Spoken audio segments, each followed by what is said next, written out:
everyone, welcome back to my channel. Hope you're all doing great. And in today's video, we will be talking about 5 things that nobody will tell you when you start your career.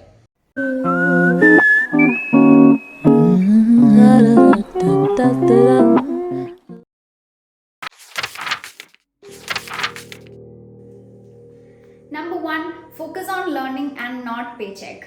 As a beginner, you should be only focusing on getting into as much as learning and as much as opportunities as you can, because that is going to grow you and give you a good career start. So it's important for you to just focus on your learning, especially if you might be someone who was put into a lot of work. Okay, you have a lot of work, but at the end you have to think if that is really adding value to you. Like, you are very busy 100%, but the job that you do is, say, copy paste, but you are 100% occupied, like you have a lot of work in it, but at the end of the day you are doing a job that you already know and this is not upskilling you. In that case, you shouldn't think that, okay, I'm anyway getting my full salary. You should not think like that. So that is what I meant by focus on learning and not paycheck. At the start of your career, it is not important about how much you earn, but it's about how much you could learn and take the next step in your career. Number 2 is start savings right from the first job. Like, for me, I started my savings right from my first salary, and all thanks to my dad, because he just came to me and he said, okay, there's something like this, sign up for it. So at the start I was like, oh, there's so much of money going, and I just got into a new job, so I don't want to save at this point. Like, I'll take my time and I'll think about it and then do.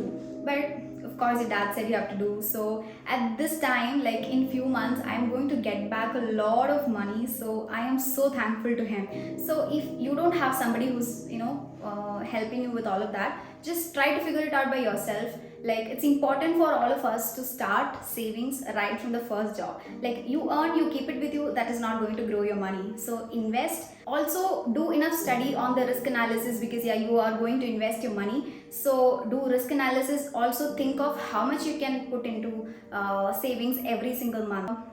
Ideally, I would say 60s to 40 is the ratio, like 60% for the expense and 40% for the saving. But take enough time to go through it, and if you're not a finance person, then take enough time. There are a lot of data available around you. Google and find out and go into the right savings, because at the end of the day, you don't want to lose the money that you invested. So be very sure of where your money is going, analyze all the risk factors. Also think about, if you're signing up for a long-term program or something, then you should be consistently paying. Like, you are actually accountable to pay the amount for the whole year. Like, if it's, say, 15 years program, so you should be paying it. So you are also accountable to pay the money that you signed up for. So you have to make sure that you don't fail to pay at any point. So anyways, take your time. Maybe this is a lot of information for you, but take your time and understand how much you have to save and how much you can save from what you earn. But it's important that you have to start savings, even if it's 1,000 or 2,000 bucks that you can save every single month, because for savings, as early you start, it's that great. Point number 3 is no spoon feeding. The reason why I wanted to put this point before you is because we all come from a school and college background where the teachers or the professors would come to us and they will give us everything that we have to study in order to get good marks, right? When you start your career, there won't be much people around you to actually give you all the information that you want to do. So it's more likely that you have to do it all by yourself. For example, if you are actually stuck in a problem and you need help, so it's important for you to first help yourself. Try to figure out things by yourself. If it's a problem, try to analyze the problem, try to understand get a solution for it, research about it, and you have to do all the work around by yourself, and then take help at the last when you know that no, you will need help in this. So then take help, because there's nobody appointed around you to simply help you. So you have to value all your time, and that is actually the professional attitude you have to develop. And that's how you actually develop a skill called research. Like, researching is a very important skill that we all have to have. Like, if you have a problem, you should know where to go and research. So initially you won't get the answers or you won't get a solution, but you are actually developing a skill by yourself. That's great. So that is point number 3. Point number 4 is do not compare yourself with anybody around you. When you look around you, you may find people who earn more than you, who landed in better opportunities than you, who have a beautiful life than you. So, but do not think about all of this. I'm going to point number one. Just focus on your learning. Nothing else is important for you because it's just the first job and that's not the end of it. So, it's important that you just focus on you, your learning, and nothing else around you. Point number five is ask questions and take feedback. When you start your career, you are actually new to that.